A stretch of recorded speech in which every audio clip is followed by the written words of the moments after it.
Hello नमस्कार राधे राधे जय श्री कृष्णा दोस्तों। आज मैं आपके लिए बीपीएससी कॉन्सेप्ट वाला का एडीओ फुल लेंथ टेस्ट का वन लेके आया हूं, जिसके अंतर्गत हम सारे जितने भी इसमें ऑप्शन दिए हैं सभी ऑप्शन को बारीकी से देखेंगे। और ऐसा माना जाता है कि बीपीएससी कॉन्सेप्ट वाला का जो है एग्ज़ाम में डायरेक्ट क्वेश्चन ये जो क्वेश्चन जो है प्रश्न आते हैं, ऐसा माना जाता है। मेरा नहीं, ऐसा जो है बीपीएससी के छात्रों का कहना है। तो चलिए हम शुरू करते हैं, देखते हैं कि आज इसमें हम कितना क्वेश्चन को कर पाते हैं। और मेरा कोशिश रहेगा कि हम इसमें जितने भी वो कोचिंग संस्थान है जिसके कि क्वेश्चन एग्ज़ाम में डायरेक्ट हिट करते हैं, उन सभी कोचिंग संस्थान का मैं टेस्ट सीरीज लाने का कोशिश करूंगा इसने आगामी 20 से 25 दिनों में। तो अगला आप लोगों को जिस भी कोचिंग संस्थान का जो टेस्ट सीरीज चाहिए होगा आप मुझे बताइएगा, मैं उसे लेके आऊँगा। ठीक है, तो चलिए दोस्तों शुरू करते हैं। सबसे पहला क्वेश्चन हम देखते हैं। दोस्तों पहला क्वेश्चन हमारे सामने ये आया हुआ है कि निम्नलिखित में से किसका उपयोग नाभिकीय संलयन के तौर पर किया जाता है। सबसे पहले हम देखेंगे नाभिकीय संलयन के तौर पर किसका उपयोग जो है किया जाता है।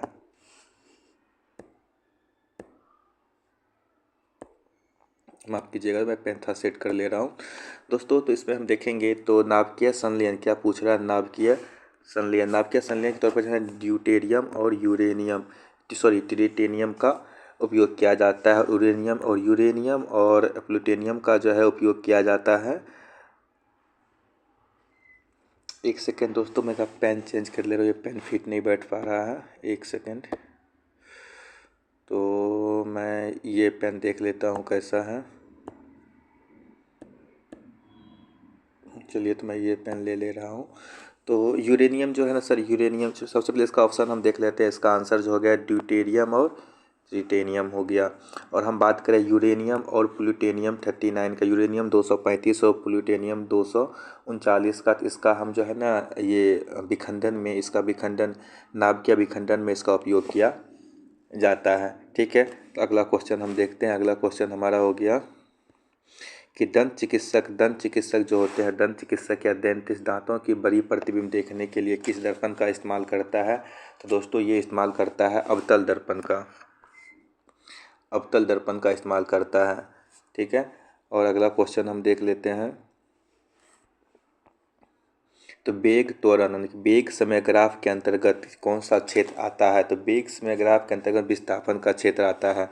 कौन सा क्षेत्र आता है, तो ये आता है विस्थापन का क्षेत्र आता है। क्योंकि इसका जो एक फार्मूला होता है, जो कि ग्राफ के नीचे एक फार्मूला होता है, इसमें वेग गुना समय। ठीक है, तो इसके अंतर्गत अगला क्वेश्चन हम देख लेते हैं। कोशिश करते हैं सर जल्दी में स्पीड में थोड़ा सा खींचने का हमारा जो है प्रयास रहेगा। तो अगला क्वेश्चन देखते हैं। जब कोई पिंड एक समान गोलाकार गति को अभिकेंद्रित बल कार्य करता है, तो उसमें कौन सा बल कार्य करता है। तो इसमें से केंद्र की ओर, जब भी हम किसी भी चीज़ को घुमाते हैं तो वो केंद्र की ओर जो होते हैं, केंद्र की ओर अपना फोर्स लगाते हैं। तो किया गया कार्य कब शून्य होगा। ये किया गया कार्य तब शून्य हो जाएगा जब बल और विस्थापन समान हो। जब इधर से भी हम लगाते हैं, जब इधर से भी हम बल लगाएंगे और विस्थापन हमारा समांतर हो, तो ये बिल्कुल भी गलत हो जाएगा। क्योंकि जब विस्थापन समांतर रहेगा तो होने कोई चांस ही नहीं है। और जब बल लगाया जाए पर विस्थापन ना हो, ये हो जाएगा एक हमारा बी। और आगे के देख लेते हैं। जब बल विस्थापन के लंबवत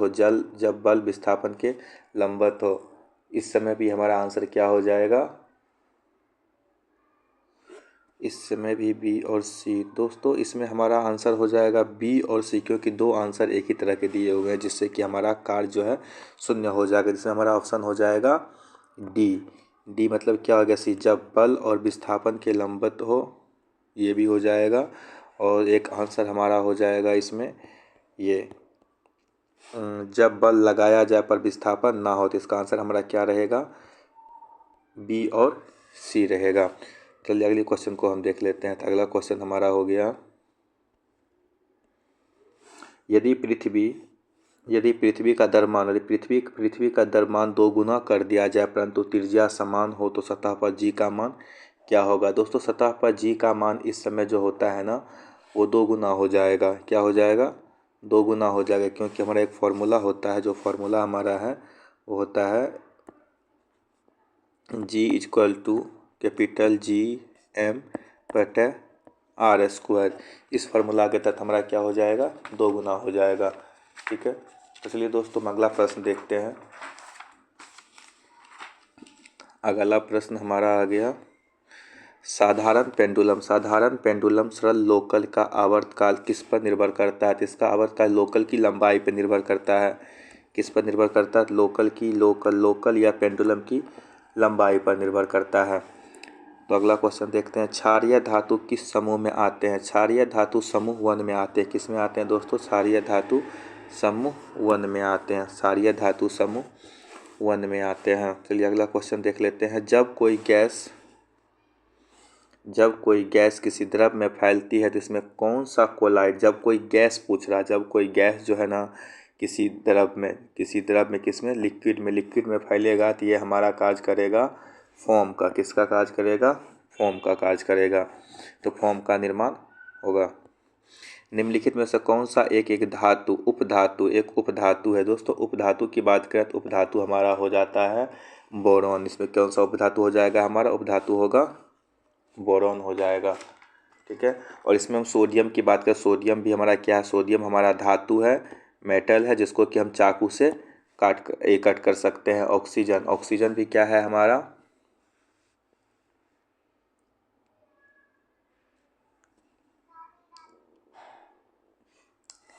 दोस्तों इसमें ऑक्सीजन सेमीकंडक्टर होगा नहीं ये, तो सोडियम और कैल्शियम, जबकि ऑक्सीजन दोस्तों हमारा एक जो होता है ना और धातु, ऑक्सीजन क्या है हमारा? Non metal. ऑक्सीजन क्या है हमारा?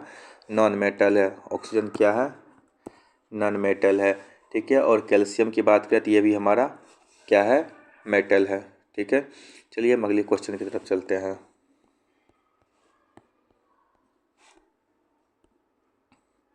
निम्नलिखित में से कौन सा एक संश्लित अपमार्जक है? इसमें पूछ रहा है निम्नलिखित में कौन सा एक संश्लित अपमार्जक है? कृत्रिम डिटर्जेंट है। तो कृत्रिम डिटर्जेंट जो है हमारा ये हो जाएगा हमारा सोडियम लॉरेंस सल्फेट। ये क्या हो जाएगा हमारा? सोडियम लॉरेंस सल्फेट हमारा क्या है? ये कृत्रिम डिटर्जेंट पाउडर है। कृत्रिम डिटर्जेंट पाउडर है। निम्नलिखित में से कौन सा एक निष्क्रिय नोबेल गैस है? निष्क्रिय और नोबेल गैस की बात करती है हमारा क्या हो जाएगा? ये हमारा हो जाएगा फ्लोरीन, नियॉन, नाइट्रोजन, नियॉन। ये दोस्तों हमारा यहाँ का नियॉन हो जाएगा। एक निष्क्रिय गैस क्या हो जाएगा? नियॉन हो जाएगा।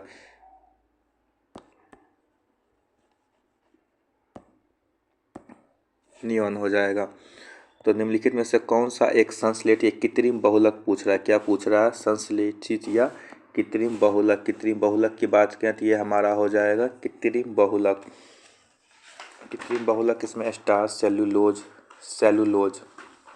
नायलॉन हमारा क्या हो जाएगा? कृत्रिम बहुलक हो जाएगा। इसमें नायलॉन हमारा कृत्रिम बहुलक हो जाएगा। निम्नलिखित में से कौन सा एक प्रबल अम्ल है? निम्नलिखित में से कौन सा एक प्रबल अम्ल है? सबसे प्रबल अम्ल जो है ना HCl होता है। आप सुने होंगे, जो कि हमारे पेट में, आंत में पाया जाता है, HCl। निम्नलिखित में से कौन सी श्वेत रक्त कोशिका है? निम्नलिखित में से कौन सी जो है श्वेत रक्त कोशिका एक प्रकार का अब क्या लिखा? अक्निकानु यानी कि एंग्रेनुलोसाइट है। तो इसमें हमारा हो जाएगा ये न्यूट्रोफिल, लिम्फोसाइट हमारा क्या है? श्वेत रक्त कोशिकाएं होती है। यहाँ एक बड़ी व मांसल परत जो बक्स छाती गुहा का बनाती है वो क्या कहलाता है? तो वो हमारा हो जाएगा डायफ्राम। क्या हो जाएगा हमारा?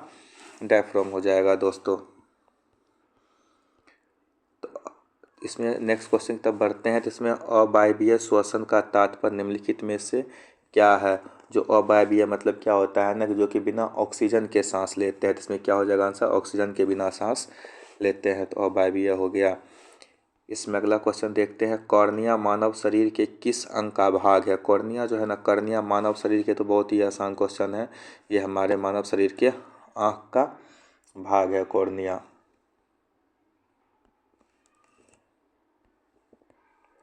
शैवाल पारिस्थितिक तंत्र के निम्नलिखित में से किस स्तर से संबंधित? शैवाल पारिस्थितिक तंत्र निम्नलिखित में से किस स्तर से संबंधित पूछ रहा है। सवाल जो है ना वो किस मतलब स्तर संबंधी, ये हमारा उपभोक्ता हो जाएगा। क्या हो जाएगा? हमारा उपभोक्ता हो जाएगा दोस्तों, उपभोक्ता से संबंधित है। निम्नलिखित में से जल रेशम, समुद्री फीता और खरपतवार किसके अन्य नाम है? जैसे पूछ रहा है ना कि जो निम्नलिखित में जल में जल रेशम जो होता है और समुद्री फीता और खरपतवार किसके अन्य नाम पूछ रहा है कि किसके अन्य नाम है। ये हमारा अन्य नाम हो जाएगा दोस्तों एस्पाइरोगाइरा। एस्पाइरोगाइरा क्लोरो नहीं, एस्पाइरोगाइरा का ही होगा दोस्तों। किसका होगा? एस्पाइरोगाइरा का ही होगा। ठीक है। निम्नलिखित में से कौन सी वेक्टर जनित बीमारी है? निम्नलिखित में वेक्टर मतलब बैक्टीरिया, वेक्टर जनित बीमारी कौन सी है? तो दोस्तों वेक्टर जनित बीमारी जो हमारा हो जाएगा वो क्या हो जाएगा? मलेरिया, सॉरी माफ़ कीजिएगा, निमोनिया नहीं बल्कि मलेरिया हमारा वेक्टर जनित बीमारी हो जाएगा। अब चलिए हम चलते हैं हिस्ट्री पे आगे। हिस्ट्री में जो है ना 1764 के बक्सर के युद्ध में ब्रिटिश सेनापति कौन थे? 1764 के बक्सर ब्रिटिश सेनापति हेक्टर मुनरो थे। कौन थे? हेक्टर मुनरो थे। 1764 के बक्सर के युद्ध में जो है ना ब्रिटिश ईस्ट इंडिया कंपनी की तरफ से जो है मेजर हेक्टर मुनरो थे और बंगाल के नवाब मीर कासिम, अवध के नवाब शुजाउद्दौला और मुगल बादशाह शाह आलम के तीनों की मिली सेना थी जिसे कि हार का सामना करना पड़ा था।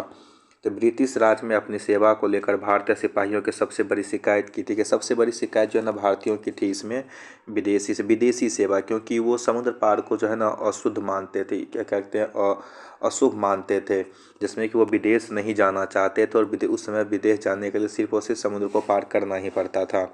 ठीक है। तो उसके बाद अगला क्वेश्चन देखते हैं। 1893 में स्वामी विवेकानंद को किस अंतर्राष्ट्रीय आयोजन में पहचान मिली थी? विश्व धर्म संसद में मिली थी। किसमें मिली थी? विश्व धर्म संसद में, जिसमें 1893 में इसे जो है क्या कहते हैं ये सम्मान मिला था। 1893 में शिकागो, ये हुआ कहाँ था? शिकागो में हुआ था, जहाँ इसकी भाषण का शुरुआत जो हुआ था वो हुआ था अमेरिका के बहनों और भाइयों से, जिससे कि सभी वहाँ के जो लोग थे सभी इनकी ओर आकर्षित हो गए। ठीक है। तो वंदे मातरम गीत पहली बार किस पत्रिका में प्रकाशित हुआ था? वंदे मातरम गीत पहली बार जो है ना दोस्तों ये बंग दर्शन, किस में हुआ था? बंग दर्शन में हुआ था पहली बार। अगला क्वेश्चन देखते हैं क्या है। 1909 में लंदन में कर्जन बायली की हत्या किसने की? लंदन में जो है ना कर्जन बायली किसकी? 1909 में कब पूछ रहा है दोस्तों? 1909 में लंदन में कर्जन बायली की हत्या किसने थी? कर्जन बायली की हत्या जो है दोस्तों मदन लाल धिंगरा ने की थी। किसने की थी? मदन लाल धिंगरा ने की थी। चलिए अगले क्वेश्चन की तरफ हम बढ़ते हैं।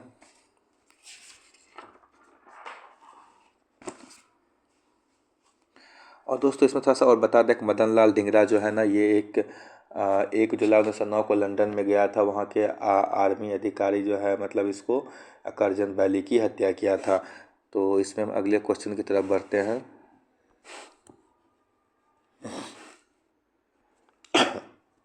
निम्नलिखित में से किस चुनाव में स्वराज पार्टी को केंद्रीय विधानसभा में सबसे बड़ी पार्टी बन के उभरा थी? ये उभरा था 1927 में। 1927 में जिसके कि संस्थापक हैं चित्तरंजन दास, सी आर दास और मोतीलाल नेहरू, जिसके संस्थापक थे। 1927 में इन्होंने इसकी स्थापना की थी।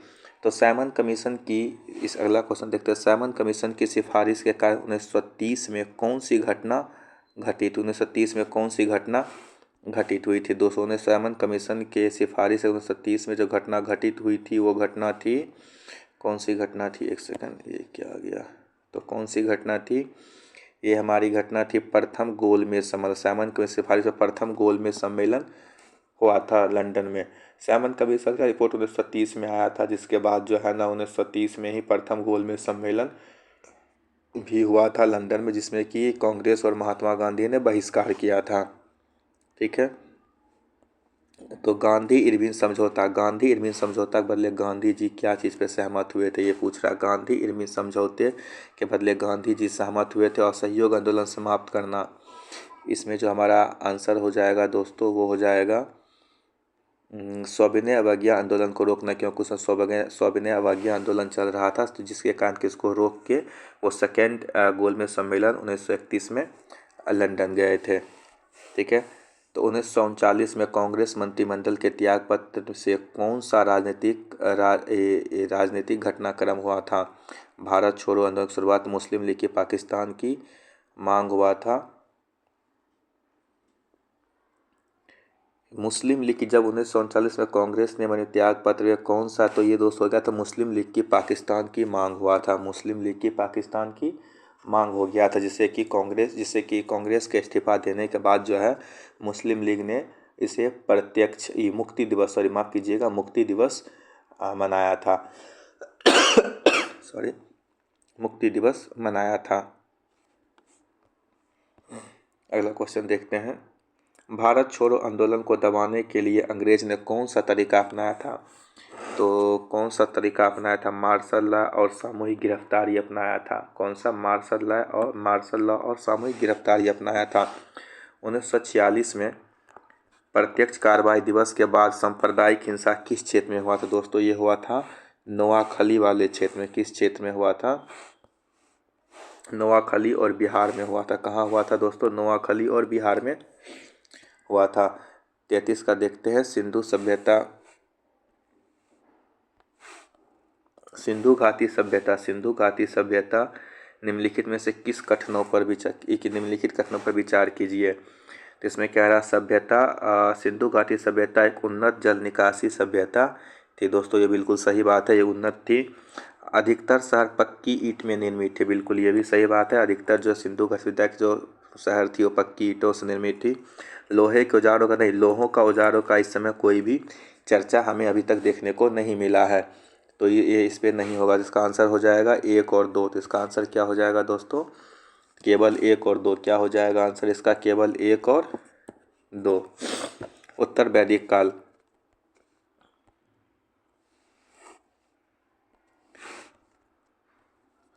उत्तर वैदिक काल में सामाजिक ढांचे के संबंध में नीचे दिए गए कथनों पर कौन सा सही है? तो गोत्र प्रणाली शुरू से ब्राह्मण समुदाय के विवाह को नियंत्रित करने के लिए प्रारंभ किया गया था। गोत्र। और उसका सेकंड कहा गया इस समय के दौरान 4 आश्रम जीवन के 4 संहिताबद्ध किया गया था। दोस्तों तो इसका सही आंसर जो हो जाएगा ना, 1 सेकंड देखिएगा। और वर्ण व्यवस्था अच्छा, इसमें माफ़ कीजिएगा, इसमें जो है ना कूट दिया हुआ है, जो कूट को देखना पड़ेगा पहले। सबसे पहले तो हम ये देख लेते हैं कि गोत्र प्रणाली शुरू से ब्राह्मण समुदाय के विवाह का विनियमित करने के लिए प्रारंभ हुआ था। बिल्कुल ये सही था, शुरू से ही था। इस समय दौरान 4 आश्रम था। बिल्कुल सही बात है। 4 आश्रम कौन कौन था अभी हम आपको बताएंगे। 4 आश्रम इसमें कौन कौन से था? ठीक है, वर्ण व्यवस्था में जाति व्यवस्था। देखिए 4 आश्रम जो दोस्तों इसका था, पहला एक आश्रम था ब्रह्मचर्य, गृहस्थ, वानप्रस्थ, संन्यास। और इसका 3 में जो है वर्ण व्यवस्था सख्त तो हो गई थी और अंतर जातीय विवाह कम हो गए थे। बिल्कुल ये भी सही है। तो इसका आंसर जो हमारा हो जाएगा, इसमें तीनों सही हो जाएगा। 1 2 3 क्या हो जाएगा? तीनों इसमें दोस्तों हमारा सही है। क्यों सही उत्तर पूछा है हमारा? सही, तीनों सही है। ठीक है, और उसके बाद हम अगली बात कर लेते हैं क्वेश्चन की। निम्नलिखित में से कौन सा सबसे पुराना बौद्ध मठ? देखिए सबसे पुराना बौद्ध मठ जो है ना दोस्तों वो है बेनुबन। ठीक है, कौन सा है? बेनुबन। क्योंकि ये राजगिरी के पास बेनुबन पहला बौद्ध मठ विहार बना था। और उस समय मगध के राजा बिंबिसार ने इसे जो मतलब बेनुबन जो एक पार्क टाइप का है, जाइएगा तो राजगीर में देखिएगा, वो जो है बिंबिसार ने महात्मा बुद्ध को दान स्वरूप दिया था। ठीक है, तो अगला क्वेश्चन देख लेते हैं। निम्नलिखित में से कौन सा कथन सही है? तो संगम राजनीतिक एक केंद्रीकृत राजशाही है। शायद ये गलत होना चाहिए, क्योंकि ये सही नहीं होगा, क्योंकि केंद्रीकृत राजशाही नहीं था। संगम राज एक केंद्रीकृत राजशाही नहीं था। बेलीर सरदारों ने स्थानीय शासन में अहम भूमिका निभाई थी। बिल्कुल सही बात है। बेलीर का जो सरदार थे वो इस समय यहाँ पे जो है महत्वपूर्ण भूमिका निभाया था। तो हमारा यहाँ पर आंसर हो जाएगा केवल 2। गुप्त गुप्त साम्राज्य के पतन के एक प्रमुख कारण विकेंद्रीकरण था, जो उत्पन्न हुआ निम्न कारणों से: धर्म परिवर्तन से, स्थानीय सामंतों का उदय से हुआ था। किससे हुआ था दोस्तों? ये हमारे स्थानीय सामंतों के उदय से हुआ था। चोल काल में राज्य की आय का सबसे बड़ा स्रोत क्या था? किसमें पूछा है? तो चोल में पूछा। तो उस समय चोल से मतलब भू राजस्व था, लगाया गया कर था, क्या था दोस्तों? सब भू राजस्व ही होगा, भू राजस्व था। ठीक है। भारत में बाबर का शासन मुख्य रूप से किस पर केंद्रित था?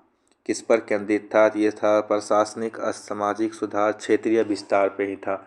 किस पे था दोस्तों? ये हमारा था क्षेत्रीय विस्तार पे। क्षेत्रीय विस्तार पे था। शेरशाह की भूमि राजस्व प्रणाली के तहत भूमि का माप किसके द्वारा की जाती थी? परंपरागत स्थानीय इकाई, निश्चित प्रणाली, मानक, उसे बीघा के रूप में किया जाता था। हम देख लेते हैं 41 नंबर क्वेश्चन में पूछ रहा है कि अकबर ने गैर मुसलमानों पर लगने वाला कौन सा कर समाप्त कर दिया था? अकबर ने जो गैर मुसलमान पर जो कर लगता था वो लगता था दोस्तों जजिया, जिसे अकबर ने समाप्त कर दिया। तो चलिए थोड़ा सा जजिया के बारे में थोड़ा समझ लेते हैं। अकबर जो है ना, अकबर का सबसे पहले कार्यकाल जो है 1556 से 1605 तक रहा था। और ये एक जो है ना धार्मिक सहनशीलता में सभी धर्मों को लेकर चलने वाला एक राजा था। और 1564 में इन्होंने गैर मुस्लिम होता है उन पर लगने वाला एक जजिया कर को ख़त्म कर दिया था। इससे पहले इन्होंने तीर्थ यात्रा जो कि लगता था उसको भी समाप्त किया था। ठीक है। जहांगीर के संबंध में निम्न कथनों पर गौर करें। जहांगीर के संबंध में निम्न कथनों पर गौर करें। जहांगीर के संबंध पर निम्न कथनों पर गौर करें। तो उन्हें कंगरा किले पर कब्जा कर लिया था। कंगरा किले पर कब्जा, बिल्कुल जी हाँ दोस्तों, कंगरा किले पर कब्जा किया था। उन्होंने नूरजहां के साथ संयुक्त रूप से सिक्के जारी किए थे, बिल्कुल सही सिक्के जारी किए थे। उन्होंने मेवाड़ को हमेशा के लिए उन्होंने नहीं मिला पाया था, कुछ हिस्सा को ही उन्होंने मिला पाया था। जिसका इसका हम कूट को देखते हैं तो कूट इसका जो है 1 और 2 सही हो जाएगा, 1 और 2 सही हो, क्योंकि सही पूछा है। सोन नदी का उद्गम अमरकंटक पठार से हुआ है। सोन नदी जो कि बिहार में बहती है, अमरकंटक पठार से हुआ है, जो निम्न में से किसके निकट है? दोस्तों सोन नदी जो है ना ये मैकाल श्रेणी के पास है। सोन नदी मध्य प्रदेश में इसका जो उद्गम है। अमरकंटक कहाँ पे है? ये मध्य प्रदेश में है, मध्य प्रदेश में है। ठीक है।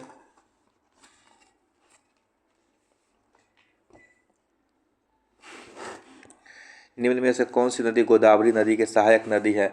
गोदावरी नदी के सहायक रामगंगा, बैनगंगा, पेनगंगा। इसमें से जो है ना दोस्तों रामगंगा इसकी सहायक नदी नहीं है। रामगंगा उत्तराखंड और उत्तर प्रदेश में बहती है, जो कन्नौज में जाके पास गंगा में मिल जाती है। तो पेनगंगा उपयुक्त में से एक से अधिक हो जाएगा। बैनगंगा और पेनगंगा जिसकी सहायक नदियां हैं दोस्तों। पेनगंगा जो है ना एक इसकी गोदावरी नदी की सहायक नदियां उपयुक्त में से एक से अधिक।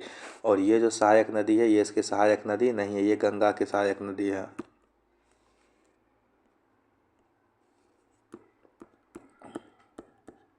गंगा की सहायक नदी है।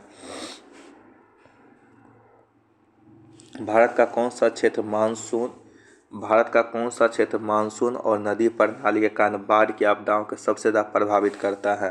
बाढ़ आपदाओं से ज़्यादा कौन सा प्रभावित है दोस्तों? इस पर तो एक सीधी सी बात है गंगा, जो कि गंगा होगा। दूसरा हमारा बिहार को देखते हुए इसमें ऑप्शन बिहार को देखकर भी हम इसका ऑप्शन चूज कर सकते हैं। तो भारत में मानसून की खराबी का एक बड़ा आर्थिक परिणाम क्या है? मानसून की खराबी का एक आर्थिक क्या है? मानसून की खराबी का निर्यात में उछाल, बिल्कुल जी नहीं। निर्यात में उछाल नहीं, बेहतर कृषि। जब मानसून खराब होगा तो कृषि कहाँ से हो जाएगा, क्योंकि हमारे भारत में जो है ना मानसून आधारित कृषि ही है। कृषि उत्पादन और ग्रामीण आय में गिरावट, बिल्कुल ये हमारा सही हो जाएगा, कृषि उत्पादन और ग्रामीण आय में गिरावट। निम्नलिखित में से कौन सा जोबियन ग्रह है, जोबियन ग्रह कौन सा जोबियन ग्रह है, तो जोबियन ग्रह हमारा दोस्तों हो जाता है कौन सा, बृहस्पति। बृहस्पति जोबियन ग्रह सबसे पहले देखते हैं। जोबियन ग्रह 4 ग्रह है, जैसे बृहस्पति, शनि, यूरेनस और नेपच्यून, ये सब जोबियन ग्रह है। ठीक है। और आंतरिक ग्रह की बात करें तो बुध, शुक्र, पृथ्वी, मंगल, ये सब आंतरिक ग्रह है, जिसे कि पार्थिव भी जिसे जिसे कि आंतरिक ग्रह कहते हैं जी। जबकि बाहरी ग्रह जो पृथ्वी ग्रह है, सॉरी पृथ्वी बोलते बृहस्पति ग्रह है, जिसे कि हम जोबियन ग्रह कहते हैं। निम्नलिखित में से किसे कभी कभी नीफे परत कहा जाता है। नीफे, नीफे दोस्तों जो है ना, ये पृथ्वी के जो परत होते हैं उसे कहा जाता है नीफे। तो नीफे में जो होते हैं दोस्तों, ये हम बोलते हैं कोर को। ये किसको बोलते हैं, कोर को, क्योंकि इसलिए से बोला था क्योंकि इसमें कोर में जो होते हैं ना निकेल प्लस Fe, मतलब निकेल और आयरन का आयरन के स्रोत मिलते हैं, जिसके कारण किसे हम क्या कहते हैं, कोर को नीफे भी कहते हैं। महाद्वीप दरमान मुख्य खनिज का घटक, महाद्वीप दरमान, इससे पूछा महाद्वीप दरमान का मुख्य खनिज घटक क्या है, तो इसका है सिलिका। सिलिका इसका जो है मुख्य घटक है। महाद्वीप में मुख्य रूप से इसमें सिलिका इसलिए इसको कहा जाता है, इसमें Si प्लस एल्युमिनियम पाया जाता है, इसीलिए इसको हम मुख्य घटक सिलिका बोले थे, इसे कि सिलिका कहते हैं। और सियाल कहा जाता है, और सिलिका का मुख्य घटक है जो कि एल्युमिनियम भी पाया जाता है। नीचे दिए गए जल स्रोत में से उनके लवणता के घटते क्रम के अनुसार व्यवस्थित करें। तो इसमें घटते क्रम दोस्तों सबसे पहले इसमें हम देख लेते हैं घटते क्रम। बाल्टिक सागर में तो बिल्कुल भी लवणता नहीं होता, तो ये सबसे हमारा चला जाएगा लास्ट में। से घटते क्रम पूछ रहा है ना, घटते क्रम का ऑप्शन क्या है, सॉरी बांझील। तो एक में आ जाएगा हमारा बांझील। मृत सागर आ जाएगा, 2 में मृत सागर, 3 में आ जाएगा लाल सागर, 4 में आ जाएगा बाल्टिक सागर। तो इसका ऑप्शन हो जाएगा 2 2 3 4 1, 2 3 4 1, 2 3 4 1, सी ऑप्शन आ जाएगा 2 3 4 1। लोकसभा अध्यक्ष को उनके पद से हटाया जा सकता है। संसद के दोनों सदनों का पारित प्रस्ताव से नहीं, क्योंकि बिल्कुल नहीं, दोनों सदन से नहीं हो सकता है, क्योंकि लोकसभा जो होते हैं ना दोस्तों, ये सिर्फ और सिर्फ लोकसभा के अध्यक्ष होते हैं। तो लोकसभा द्वारा पारित प्रस्ताव से हटाया जा सकता है। तो अगला क्वेश्चन देख लेते हैं। अगला क्वेश्चन हमारा है 10वीं अनुसूची के तहत लोकसभा के सदस्य की अयोग्यता से संबद्ध मुद्दों पर निर्णय कौन करता है। 10वीं अनुसूची ये अंतिम होता है किसका, लोकसभा अध्यक्ष का। किसका होता है, लोकसभा अध्यक्ष की। हालांकि ये सुप्रीम कोर्ट के जो है सुप्रीम कोर्ट के पूर्वावलोकन में आता है, सुप्रीम कोर्ट चाहे तो इसे बदल भी सकता है। ठीक है। भारतीय संविधान के निम्न में से कौन सा अनुच्छेद जो होता है ना, भारत को 2 सदन वाली संसद का प्रावधान करता है। अनुच्छेद 79 करता है दोस्तों। कौन सा करता है, अनुच्छेद 79 करता है, जिसमें कि राज्यसभा और राज्यसभा प्लस लोकसभा की बात कही गई है। निम्नलिखित में से कौन सी अदालत किसी भी अदालत के मामले को अपने पास हस्तांतरित कर सकती है। भारत का सर्वोच्च न्यायालय किसी भी न्यायालय से किसी भी मामले को अपने पास बुला सकती है या किसी और न्यायालय में ट्रांसफ़र कर सकता है। तो मणिपुर, मेघालय और त्रिपुरा राज्य गठित हुआ था। मणिपुर, मेघालय, त्रिपुरा राज्य गठित हुआ था। किससे हुआ था, ये हुआ था पूर्वोत्तर क्षेत्र अधिनियम 1971 के तहत ये राज्य जो है गठित हुआ था। भारत के संविधान में पहली बार किस वर्ष संशोधन किया गया था? भारत के संविधान में पहली बार दोस्तों 1951 में संशोधन किया गया था। प्रथम संशोधन 1951 में किया गया था।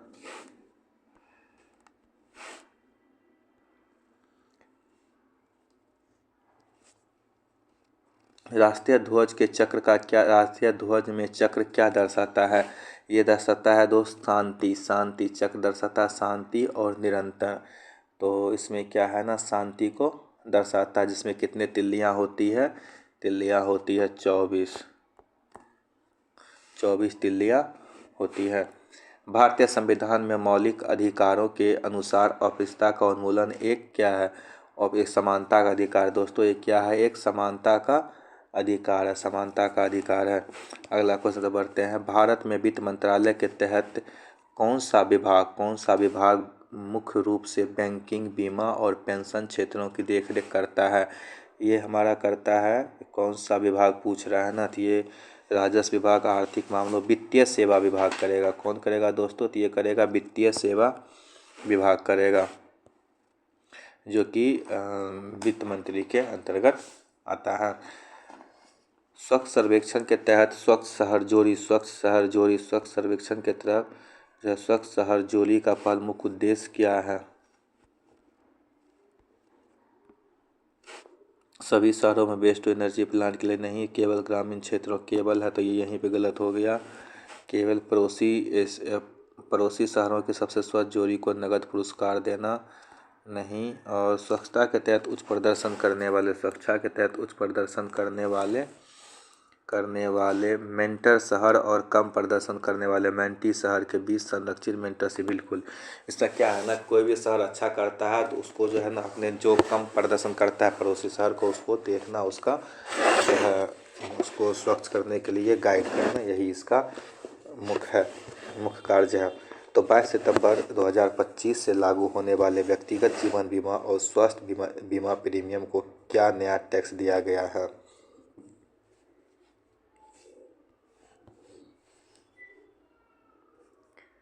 दोस्तों इसमें क्या है, इसको जीरो कर दिया गया। इसे क्या क्या जीरो कर दिया गया है, ताकि ज़्यादा से ज़्यादा लोगों के पास स्वास्थ्य का इसका लाभ पहुंच सके।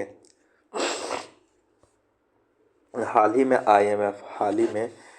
में आईएमएफ और ऑफिशियल डेटा के अनुसार किस देश के आधिकारिक तौर पर 2025 में दुनिया की चौथी सबसे बड़ी अर्थव्यवस्था, ठीक है, नॉमिनल जीडीपी के अनुसार बनने का माइलस्टोन रखा है? दोस्तों ये भारत ने अपना ये रखा है।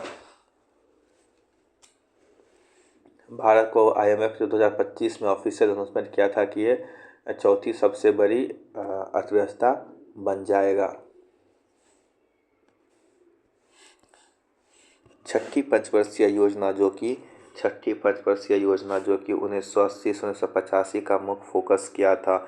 इसका मुख्य फोकस था दोस्तों गरीबी को हटाना। क्या था इसका मुख्य फोकस? गरीबी को हटाना था। जिसके तहत इसी समय जो है ना, क्या कहते हैं, एकीकृत ग्रामीण विकास कार्यक्रम और राष्ट्रीय ग्रामीण रोजगार कार्यक्रम NREP को भी चालू किया गया था।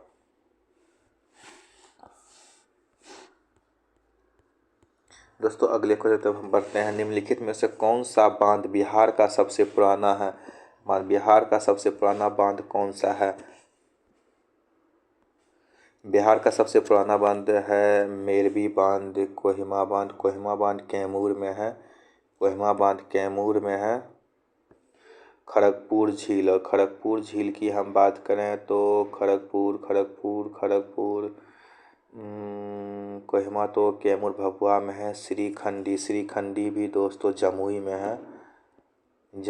है श्रीखंडी। और मोरबी बांध लखीसराय में है। कहाँ? लखीसराय में है, और ये जमुई में है। तो सबसे पुराना बांध दोस्त हमारा जो है ना, ये खड़गपुर झील हो जाएगा। खड़गपुर बांध जो कि कहाँ पे है? तो ये मुंगेर में है, ठीक है, मुंगेर में है। और इससे हुआ तो बना था कब? ये बना था 1876 में, ठीक है। अगले को बढ़ते हैं। तो प्रथम जैन परिषद किस शहर में आयोजित हुआ था? प्रथम जैन परिषद जो दोस्तों हुआ था, ये पाटलिपुत्रा में हुआ था। कहाँ हुआ था? पाटलिपुत्रा में आयोजित हुआ था। रामधारी सिंह दिनकर कितनी बार राज्यसभा, ये जो रामधारी सिंह दिनकर दोस्तों 3 बार राज्यसभा के सदस्य चुने गए थे? कितनी बार? 3 बार राज्यसभा के सदस्य चुने गए थे। बिहार के गया जिले में किसान आंदोलन की शुरुआत किसने की थी? बिहार के गया जिले में किसने? ये तो दोस्तों ये की थी यदुनंद शर्मा। किसने किया था? यदुनंद शर्मा। यदुनंद शर्मा ने किया था। बिहार के शेख भिखारी निम्न से किस आंदोलन से संबंध थे? शेख बिहारी जो है दोस्तों 1857 के क्रांति से संबंध थे। राजा उमरा सिंह उनके छोटे भाई घासी सिंह थे और दीवान शेख भिखारी 57 में बगावत किया था। ठीक है दोस्तों, अगले प्रश्न की तरफ बढ़ते हैं। तो बिहार में आलू अनुसंधान संस्थान किस स्थान पर अवस्थित है? बिहार में आलू अनुसंधान संस्थान, आलू अनुसंधान संस्थान दोस्तों ये हमारा पटना में। कहाँ है? पटना में है। और ये भारतीय कृषि अनुसंधान परिषद, भारतीय कृषि अनुसंधान परिषद के तब से अनुसंधान संस्थान बिहार पटना में है, जो कि ये बना कब था? स्थापना 1949 में हुआ था। अरे माफ़ कीजिएगा दोस्तों, 1 मिनट।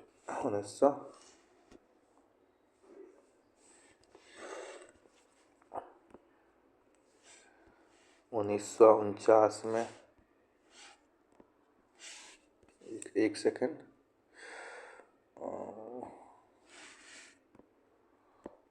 1949 में, एक से कंफर्म कर लिए। 1949 में हुआ था। जी हाँ, 1949 में स्थापित हुआ था।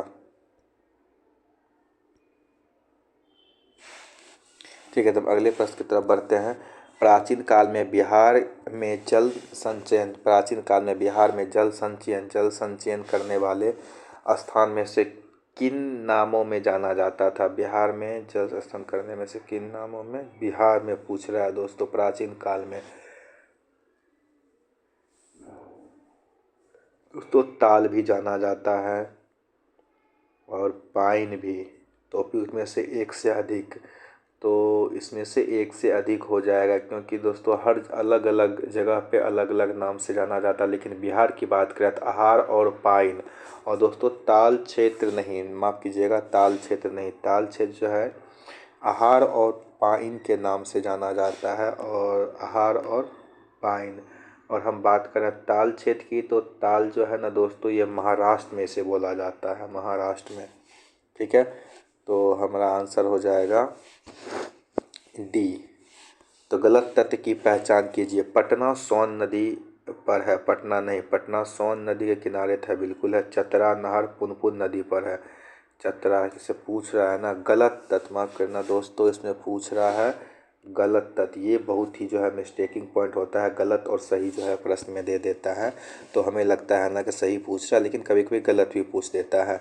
तो इसमें से हमारा आंसर हो जाएगा चतरा। चतरा जो है दोस्तों पुनपुन नदी पे नहीं है, बल्कि चतरा जो है ये हमारा दोस्तों चतरा पूर्वी कोसी, राजापुर नहर तो कोसी नदी पर है, ये बिल्कुल सही है। तेऊर नहर गंडक नदी पे है, ये भी बिल्कुल सही है।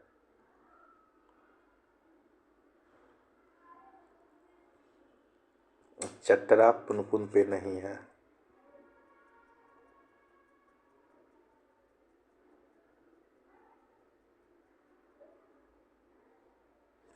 एक सेकंड से कंफर्म कर लूँ, 1 मिनट। ये चतरा नदी है किस पे है? कोसी पर ही है, कोसी नदी पर ही है। इस हिसाब से हमारा ये आंसर गलत हो जाएगा। बाकी ये भी सही है। पटना नहर सोन नदी पर है, तेऊर नहर गंडक नदी पर है, राजापुर कोसी पर, बिल्कुल सही है। ठीक है, तो कोपेन के जलवायु वर्गीकरण के अनुसार दक्षिण बिहार की पूछ रहा है। दक्षिण बिहार की क्या है? दक्षिण बिहार की AW है।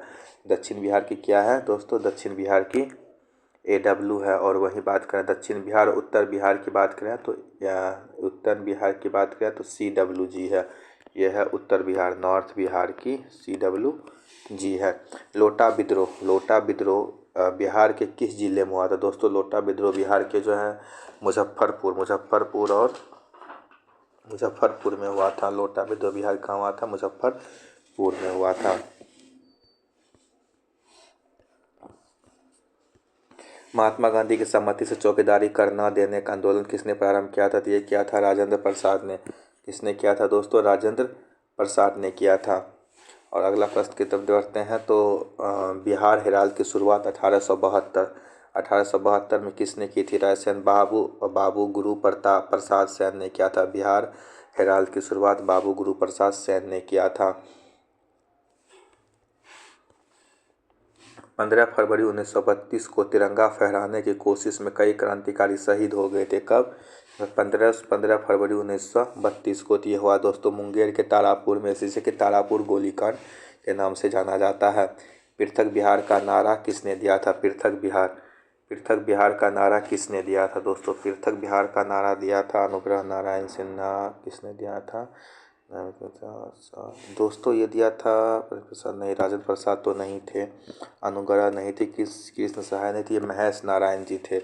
महेश नारायण ने पृथक बिहार का नारा दिया था।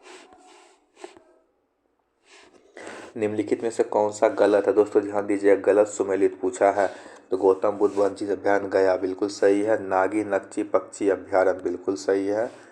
कुशेश्वर पक्षी अभ्यारण्य सासाराम नहीं, ये जो है दोस्तों सासाराम में नहीं बल्कि दरभंगा में है, दरभंगा में है। और सलीम अली पक्षी अभ्यारण्य वैशाली बिल्कुल सही। दोस्तों ये सब सही है, ये इसमें गलत है, बाकी सब सही है। पाटलिपुत्र की किलेबंदी किस शासक ने की थी? पाटलिपुत्र की किलेबंदी दोस्तों अजातशत्रु ने किया था, क्योंकि इसे भय था कि जो इसके अजातशत्रु ने जो बज्जी को जो पराजित किया था, कि उसको डर था कि कहीं बज्जी इस पर जो है उल्टा आक्रमण ना कर दे, जिसका उसने किलाबंदी करवाया था अजातशत्रु ने। कल हुआ वैशाली में सिंह स्तंभ किस शासक ने बनवाया था? सिंह स्तंभ दोस्तों बनवाया था अशोक ने। किसने बनवाया था? अशोक ने बनवाया था। उसके बाद जो है दोस्तों अगला प्रश्न बढ़ते हैं। तो भारत में राष्ट्रीय महिला दिवस किस महिला नेत्री का राष्ट्रीय महिला, ध्यान दीजिएगा, विश्व नहीं बल्कि भारत में राष्ट्रीय महिला दिवस की बात कर रहा। तो भारत में जो है ना ये सरोजनी नायडू के नेत्री के स्मरण में मनाया जाता है। हाल ही में समाचारों में रहे अति संकट जंगली घोड़े यानी कि फेरल हाउस किस राष्ट्रीय उद्यान में पाए गए हैं? ये पाए गए हैं डिब्रू सुखेवा राष्ट्रीय उद्यान, जो कि डिब्रू सुखेवा राष्ट्रीय उद्यान में पाए गए हैं। और अगला प्रश्न की तरफ बढ़ते हैं। भारत में लोकपाल का स्थापना दिवस पहली बार कब मनाया गया दोस्तों? पहली बार मनाया गया था ये 16 जनवरी को, जहाँ तक मैं देख पा रहा हूँ 16 जनवरी को। जी हाँ दोस्तों 16 जनवरी को मनाया गया था। किस कोच को 2025 में हॉकी के लिए द्रोणाचार्य, तो ये हॉकी के लिए बात करें तो हॉकी के लिए संदीपन सागवान को मिला है। हॉकी के लिए संदीपन सागवान को मिला है। और सुभाष राणा को मिला है पैरा शूटिंग के लिए। किसके लिए? पैरा शूटिंग के लिए। और एस मुरलीधरन को मिला है बैडमिंटन के लिए।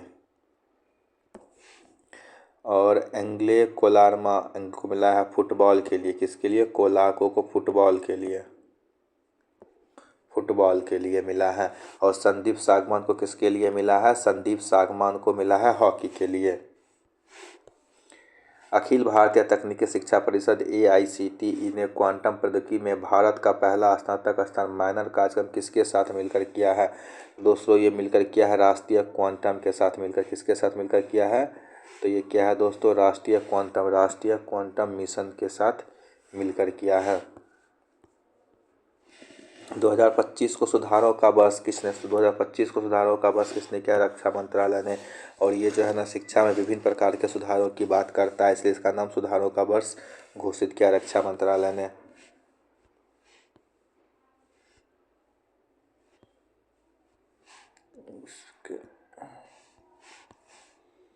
हाल ही में भारत सरकार ने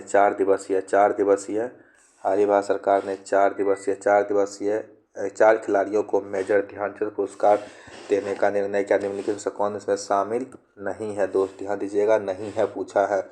तो इसमें से हरमनप्रीत कौर भी है हॉकी से हरमनप्रीत सिंह, श्री डी गुकेश शतरंज से, श्री मनु भाकर शूटिंग से और श्री ज्योति यारा जी ये नहीं है, इसका नाम इसमें नहीं दिया गया है। तो अगले प्रश्न पर बढ़ते हैं। प्रोजेक्ट 75 श्रेणी की छठी पनडुब्बी का क्या नाम है, जिसे 9 जनवरी 2025 को अनिवार्य समुद्री परीक्षणों में सफल समाप्ति के बाद भारतीय नौसेना को सौंपा गया है। दोस्तों ये जो है बागसीर है। क्या है ये? बागसीर है।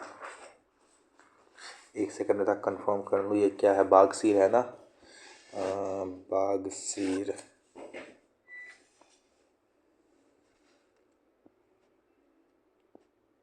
जी हाँ दोस्तों, ये बागसीर है।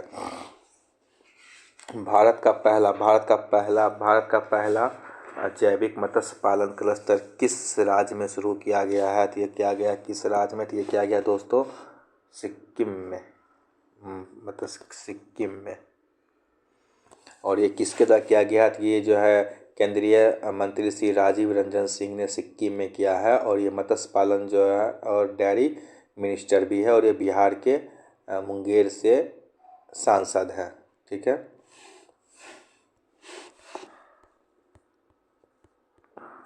90 में देखते हैं। 90 क्वेश्चन जो है ना, 8 जनवरी 2025 को उड़ीसा के भुवनेश्वर में आयोजित 18वें प्रवासी भारतीय दिवस का थीम क्या था? 18वें का थीम था इसका, एक सेकेंड, थीम इसका क्या होना चाहिए? द डायस्पोरा ये तो नहीं होना चाहिए था 18वें का। डायस्पोरा कनेक्टिविटी तो विकसित भारत इसका हिंदी में पढ़िएगा दोस्तों। इसके सब में जो ना हिंदी में दिया हुआ है, देखिए बाद में पहले अंग्रेजी में फिर बाद में हिंदी में है। तो सेतु निर्माण प्रवासी हिंदी में है, यहाँ से हिंदी में है और फिर यहाँ से हिंदी में है। तो विकसित भारत में प्रवासी समुदाय का योगदान, इसका आंसर ये हो जाएगा। हाल ही में इंडोनेशिया आधिकारिक रूप से किस बहुपक्षीय संस्था का 10वां सदस्य इंडोनेशिया पूछा है? और किसका 10वां बना है? तो ये बन गया है ब्रिक्स का 10वां सदस्य बन गया है। तुहिन कांत पांडे को हाल ही में किस संगठन का चेयरपर्सन अध्यक्ष? तुहिन कांत पांडे को तुहिन कांत पांडे को सेबी का, माफ़ कीजिएगा दोस्तों, सेबी का, और इससे पहले माधवी बुच का स्थान इन्होंने लिया है। किसका स्थान लिया है? माधवी बुच का स्थान लिया है।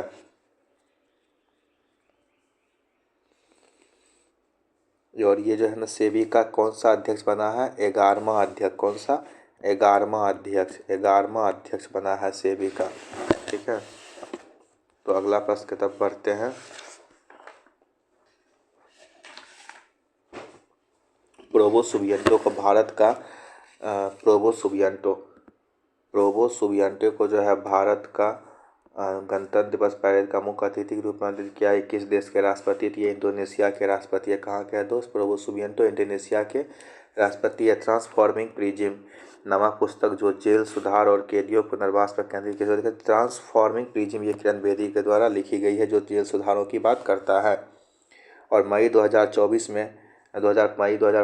में कनाडा की पहली हिंदू महिला जिन्हें विदेश मंत्री नियुक्त किया गया कौन थी? मेलानी अनीता आनंद। ये कौन है दोस्तों? अनीता आनंद है।